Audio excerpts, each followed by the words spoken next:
So we are coming to this the cream of this book, the chapter 6, which is basically you can say we have reached an essence. We have touched on epistemology. We have touched on uh, theories of self. We have touched upon mysticism. We have touched upon religious psychology. We have touched also upon maybe a lot of debates of 20th century materialism or scientific materialism, how Iqbal also tries to conflate or relate them uh, with how Quran sees fundamental things, and how also Aristotle and the Greek sciences, how they intermeshed or interplayed in the background in that discourses, or and also the 20th century or 21st century, 20th century anxiety with a lot of developments, which as a human being, Iqbal was as a sensitive human being was reacting to.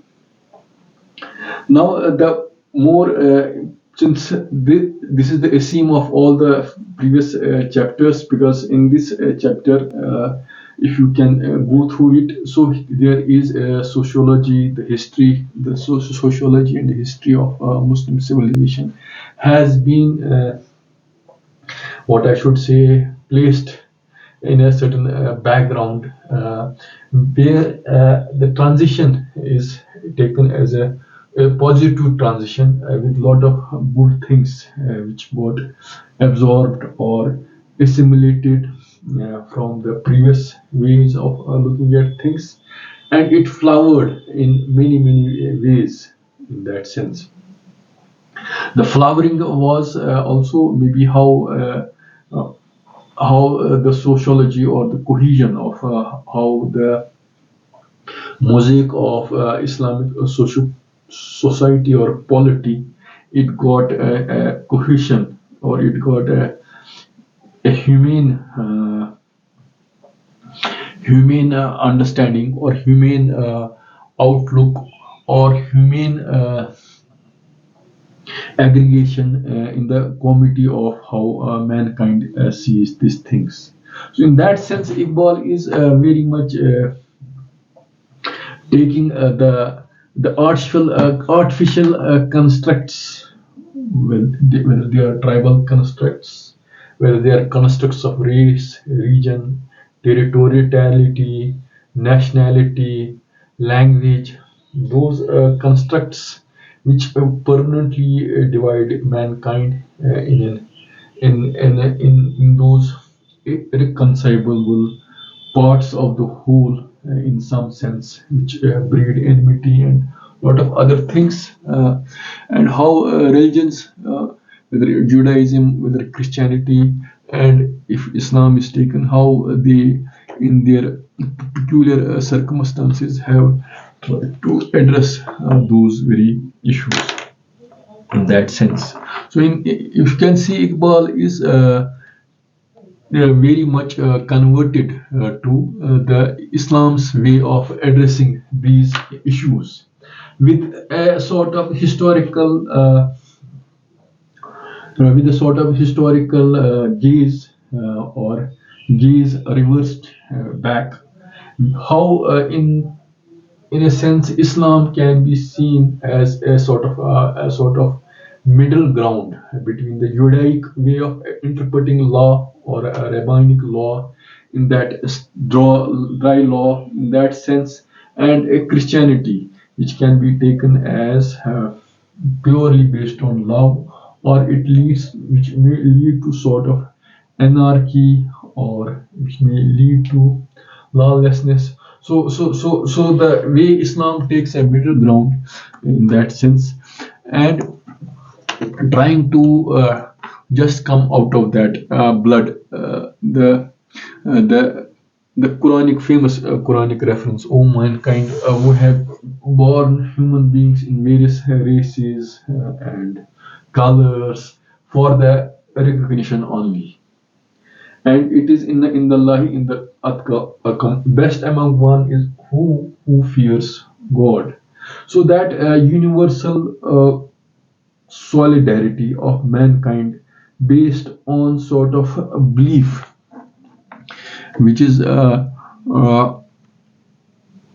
which Indo recognizes in the if in the Khaldunian sense the Asbiya and thing, but for a true solidarity you have to really come out of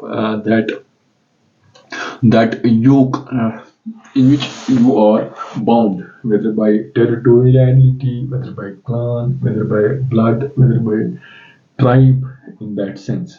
So that way, the way in the renewed sense, Iqbal would want to understand these nationalisms, for example, in the renewed sensibility, the 20th century, and which can also be taken in the 21st century. The way, for example, if I quote him, it seems to me that God is slowly bringing home to us the truth of Islam is neither nationalism nor imperialism, but a league of nations which recognizes the artificial boundaries and racial distinctions for facilities of reference only, and not for restricting social horizon of its members. So in this background, this idea, mainly this idea, and the other idea how the Islamic law in its practical manifestations has evolved in last 1400 years or last 14 and a half years, and how Muslim jurists whether it's Imam Shafi, Imam Malik, Imam Hanbali, or Imam Abu Hanifa, or the school of Imam Ibn Taymiyyah, if can take it that way, of trying to go, if you have capacity, you can go originally and go to the original sources and develop your own inferences and deductions, whatever according to the problem which can be, which is in hand, not taken into considerations the way early Salafs had appreciated or understood things in a primary sense. So the whole movement of the one is the discovery of law, which is creator himself in that sense, and that realization how we can appreciate that creator. Or what does he want from us in that sense. So in that sense, the understanding of Quran, which Iqbal also quotes somewhere in the book, that he quotes the statement of Prophet Hazrat Umar where he says God is the Prophet of Islam, right? He said Quran is sufficient for us. So taking Quran, which is sufficient, or taking Sunnah, or taking an Hadith, or taking these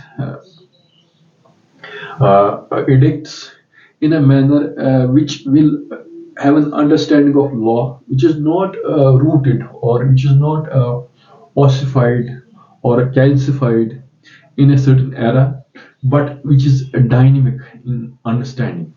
Dynamic in the sense it not only has it has an anchor, it is rooted in a tradition, but it has capacity, or it is has a vitality to appreciate or to renew its applicability to the changing circumstances or changing needs, or what people say unchanging needs, or changing times, or changing needs, changing changing needs, a law which is which can suit what are the changing needs of our times or their times in that sense.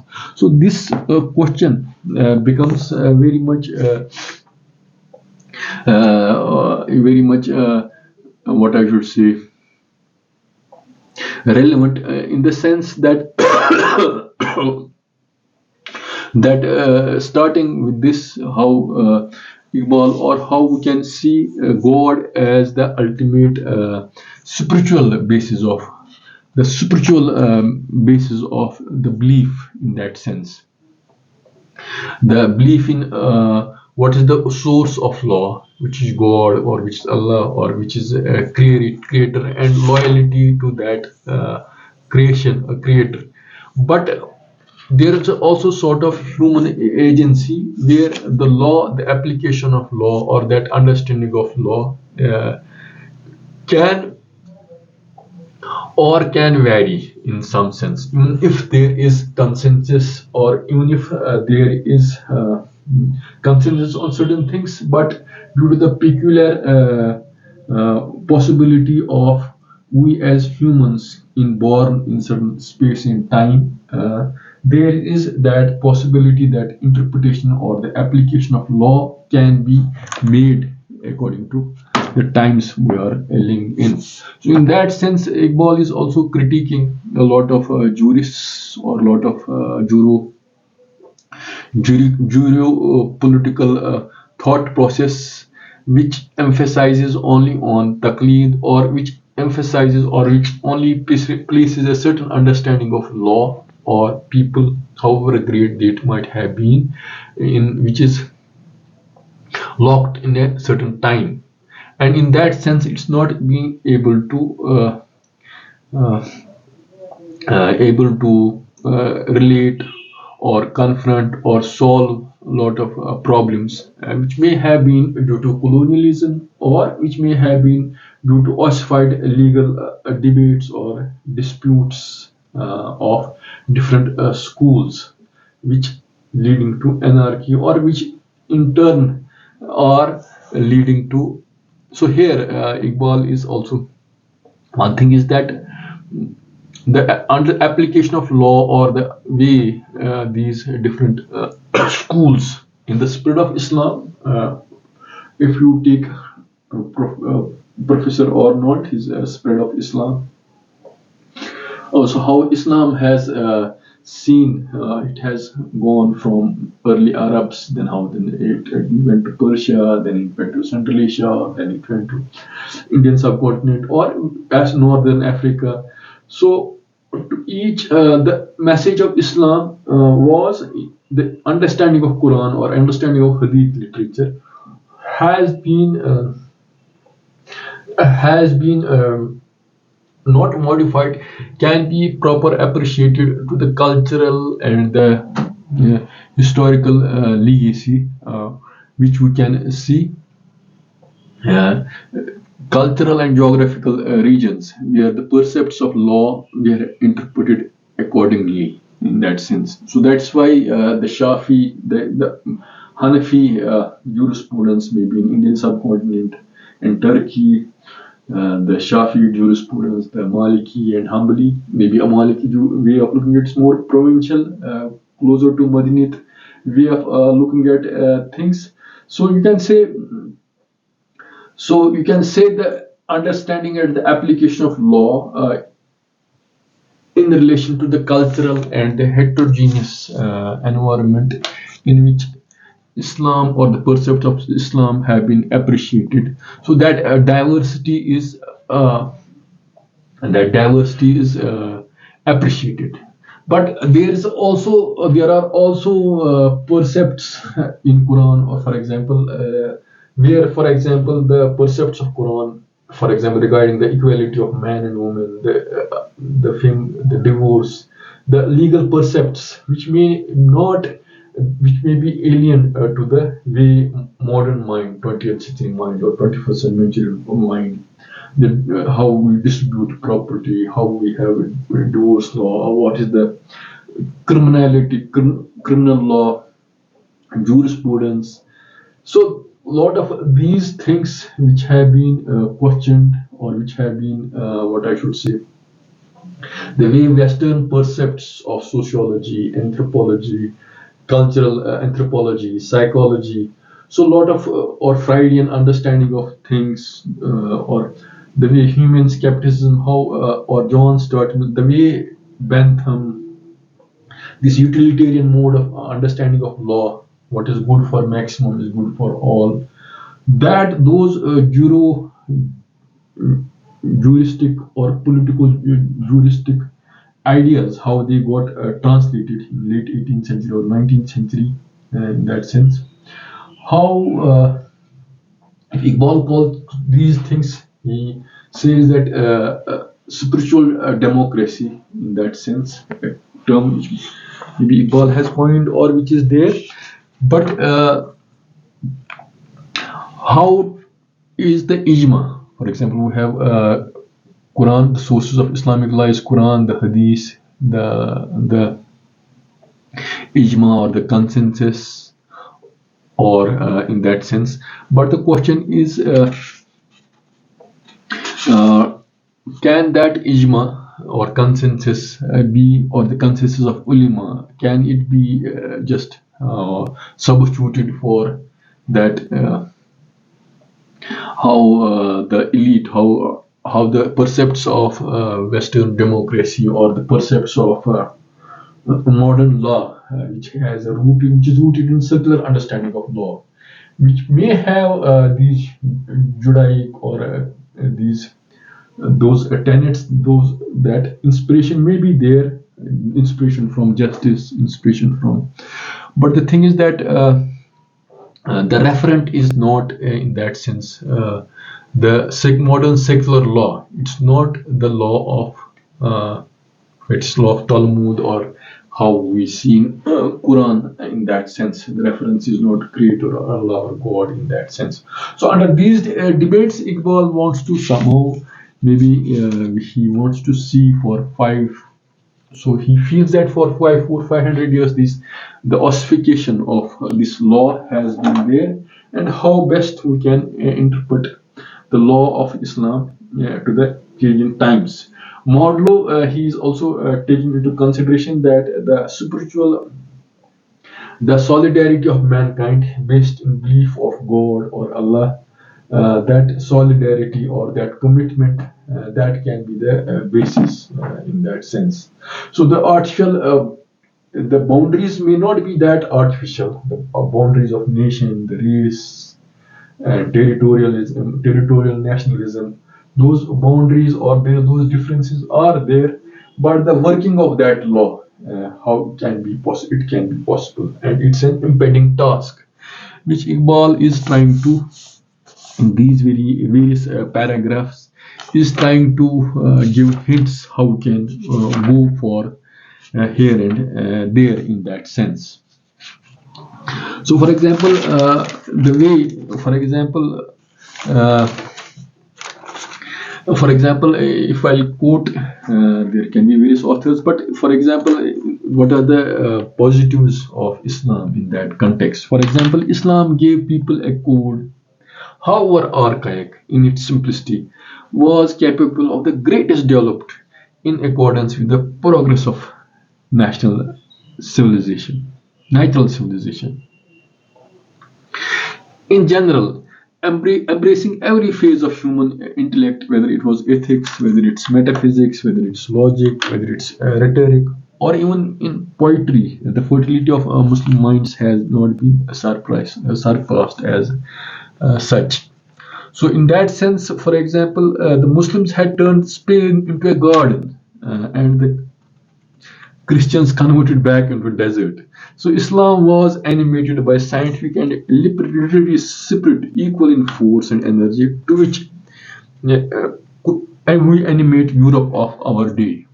So this is so you can say it, that anxiety or that thing which Iqbal is, which may be relevant in our times also. The thing is that the debates of modernists, the secularists, how best to make the best of the two worlds. So if Islam has something original to offer in our times, so how can we address the issues of human rights, the women's empowerment, the feministic debates, and so on, and how the criminal law, the jurisprudence, how it can be reformulated, it can be accommodated in secular law, or this law is in its own, the Islamic jurisprudence or law, it stands on its own, and it has capacity to accommodate. So there are experiments, for example, in Iran, and there are experiments in maybe many Muslim countries. How much they have been successful, That's also a question. Or how much so in spirit they are Islamic, but in the application of law, in those in courts, in the constitution, so there is law, there's a lot of room which has not been worked out. So in this lecture we are trying to at least allude to those very questions within the background of this very dense chapter, principle of movement in the full-stop movement in the structure of Islam. So in the structure of Islam, the percepts are taken that way. How we can have a movement which has been historically there, but we can also look in a forward rush to as a solution to a lot of issues which are unique to our century, which we include, for example, the understanding of law in the way artificial intelligence, the way this jurist to legal constructions are to be appreciated or understood in that sense. Yes, yes. So so so Islam swept away mass of corruption and Islam was animated by. So Islam swept away mass of corruption and superstition. It was a revolt against the exaltation of celibacy as the crown of piety. So this is why Iqbal also maybe appreciates Islam as compared to Christianity. So the way Islam legalizes this sexual conduct as compared to the way we see Christianity and other things. So the change from Umayyads to Abbasid dynasty was substitution of Muslim rule for an Arab kingdom. So in the Islamic in the earlier stages, the Muslim the tribal thing was very important, but so gradually the universal spirit of Islam took over. And it also took over the way spirit of Islam took, which is well documented across nations and countries.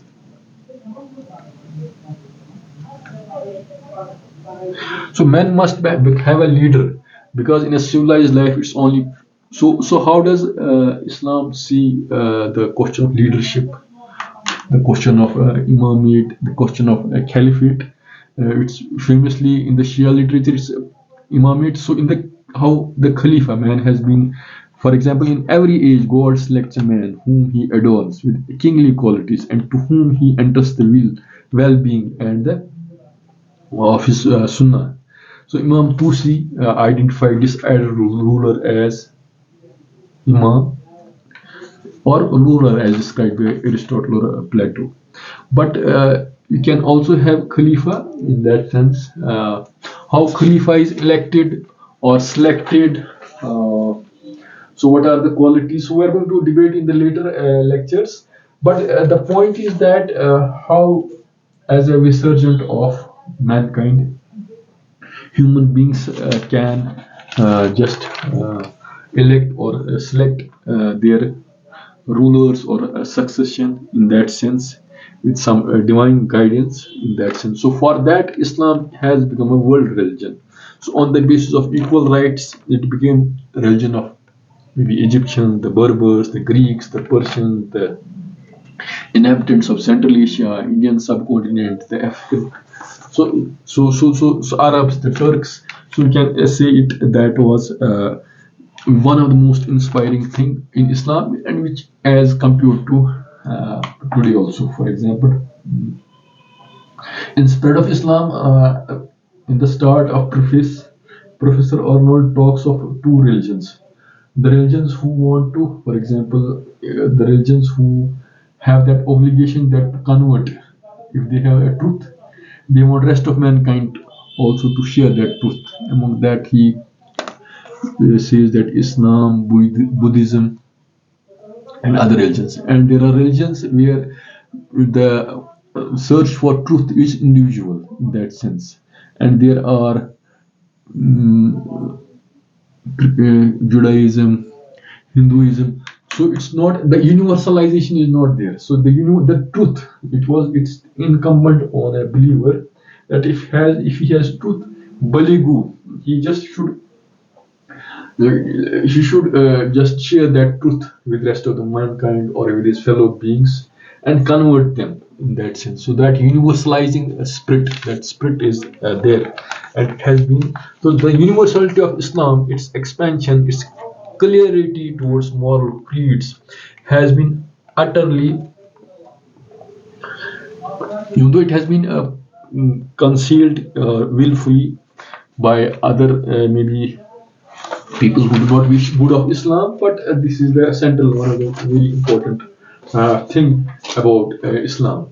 Maybe if I quote Philip K. Hitti in his uh, History of Arabs, he says Arabs for their faith in Arabs had their faith in pure blood, mastery of language, poetry, the sword, horse, and among them their highest clans, the, that their clans and for which they have been very proud in that sense. So how did this not less than a miracle that the teachings of Islam or teachings of Quran, the in the lahi, the atkakum. So how that thing, that Arab provincialism, or this thing which Iqbal calls Naru, which Iqbal also says in his poetry, the Narahatu Turani, Nikalchatu Rangabu se, Narahatu Turani na Irani. So come out of your blood. So the solidarity of mankind or Muslims on the basis of unity, belief in one God, and that unity, that is a sort of something which has been a revolutionary then, and which is revolutionary even now also in that sense.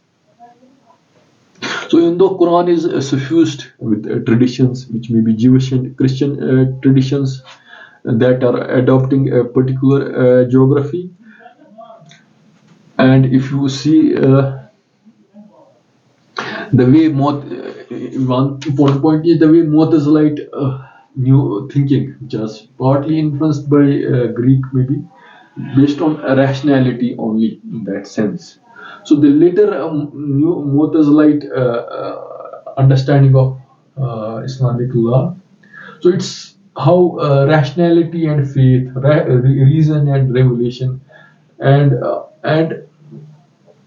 the constant so embarking on being inclusive as well as exclusive. These two things. How Islam has been balancing things in that sense. Even though that balance has not, it can be seen in the 21st century or this century. That balance has not been. It's maybe in Islamic nations there is a section who are secular modernists, there are Islamists, there are people who want to have a best of the two and who are misunderstood by both in that sense, or who want to make a hodgepodge argumentation in that sense. So the way Iqbal is also trying to make a get clarity of these legal, the percepts of Quran and Sunnah, how they can be applicable or they have been applicable in historical context, but with changing times, how ijtihad. For example, somewhere Iqbal writes in this chapter, he critiques Imam Abu Hanifa's syllogistic reasoning, which was particularly influenced by, for example, by Aristotelian logic, where you get crisp and crystal, what I should say, judgments in that sense. But according to Iqbal, or you can say the way we can say appreciate life in its dynamism, it cannot be that understanding of law cannot be entirely logical in that sense. Life has more, it's unbounded intrinsically in that sense. So and how he appreciates Ibn Taymiyyah somewhere. So the thing is that the main point of Iqbal is to see the application of the law in the broadest sense of the word, taking into consideration the changes of the 20th century, but or in our case changes of the 21st century, but not taking some things as constant, and not appreciating some things and taking some things in toto, where we can see faith or in God, or solidarity on the basis of unity of God, in that sense, in that sense. And also the way 20th century nation states or nationalism which has evolved in that sense, where the idea of nation, for example, in taza khuda mein sabse bada khuda watan hai. So the idea of nation, the territorial nationalism, which is related to ethnicity, language, nation. So Iqbal fundamentally feels this the race idea, which is part of a Western construction. He is not comfortable with that, and with that there are a lot of colonial things, colonial excesses, or a lot of this nationalism as an idea in the subcontinent or Muslim lands. It somehow got intermeshed together, and it creates a lot of confusion in the body politic of Islam or Muslims in that sense. So Islam is Iqbal is trying to say, or we should come to. So we're going to discuss all of these ideas in the coming lectures. But since this is a very important chapter, the last chapter is religion possible. Maybe was written separately, but this is the essence. So the application of Islam, or the cultural understanding of Islam, or the appreciation of law in that sense, or the idea of nation. Fundamentally, how we construct a nation. Is the idea of nation only race? Is it language? Is it territorial nationalism a genuine feature of Islam? Or Islam has its own idea of nation in that sense. So the idea of nation, it's a very fundamental and important idea in that sense, and how Iqbal appreciates it, how Iqbal fundamentally appreciates it in the body politic of Islam in that sense. So we are going to see it in the coming lectures, but the point is that uh,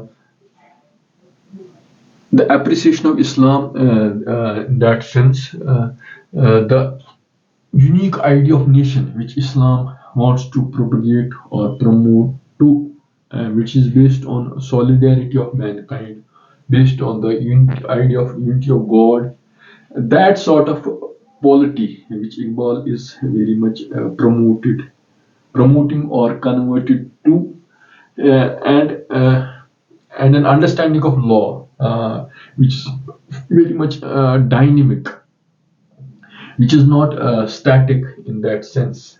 So these two ideas, one is the idea of nation, the idea of law, which is dynamic and which is conversant with the socio-political realities of our times. So these two ideas, and the way historically or Muslims have just dealt with these very problems. So these are the issues in that sense. So the way Iqbal's reconstruction of law or ijtihad, which is very much there. So we have to see how we can appreciate these very things, and being sensitive to the cultural, the historical, the social things, social, appreciating these things. So in that sense, Iqbal has pulse of Turkish nationalists, the Egyptians, the Persians, the way Indian Muslims in the Indian subcontinent, they have been lagging in some sense. So he is taking, and also the way Western way of looking at the barrage of commentaries and the barrage of criticism against which Iqbal is defending a certain worldview. So, taking these very ideas into consideration, so we are going to just have we are going to have a foray into this chapter of Iqbal in that sense, and maybe continue in that sense yeah, in the coming sort of chapters. So maybe, and one thing which I have also tried to say is the way uh, the Hadith literature and has been so in the Quranic way of looking at things. So there's larger consensus about how Quran has been the Quranic thing is there.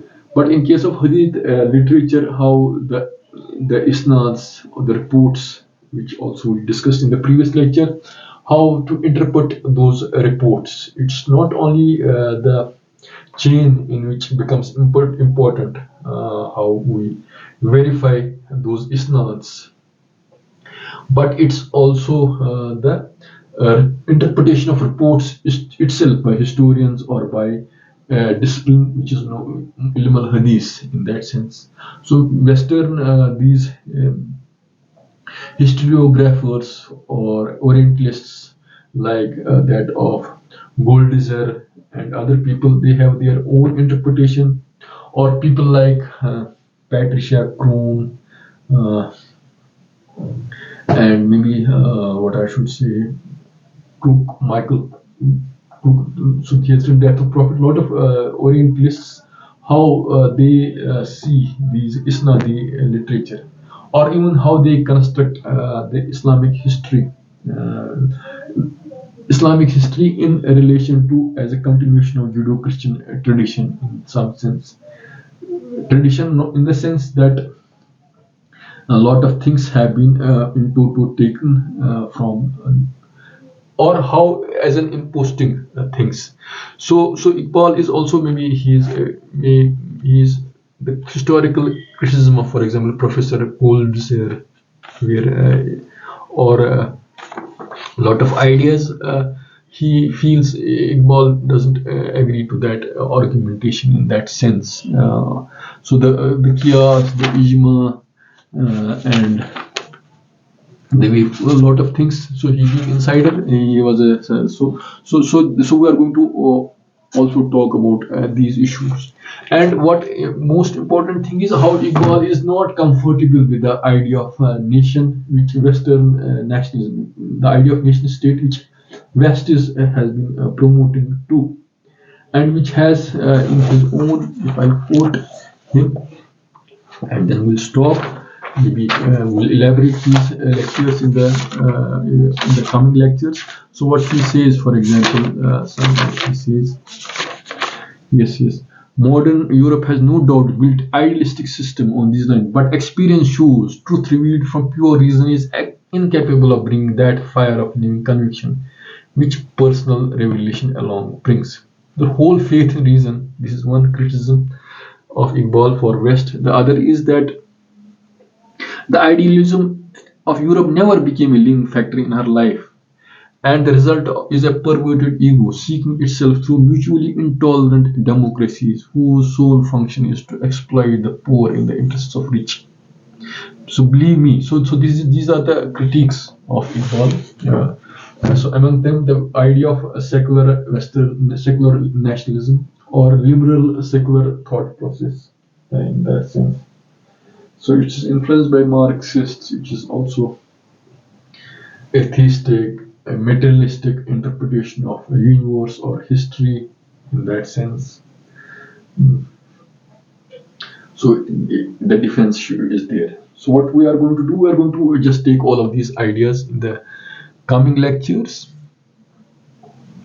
and see maybe a lot of my own how I also see these things, where I'll add have some annotations here and there to these ideas in that sense, and just see how we can connect the literature in some renewed sense. Hope you might have liked today's lecture and the impending, what I should say, curiosity, if there is, for what it has in store for in future. Thanks for listening.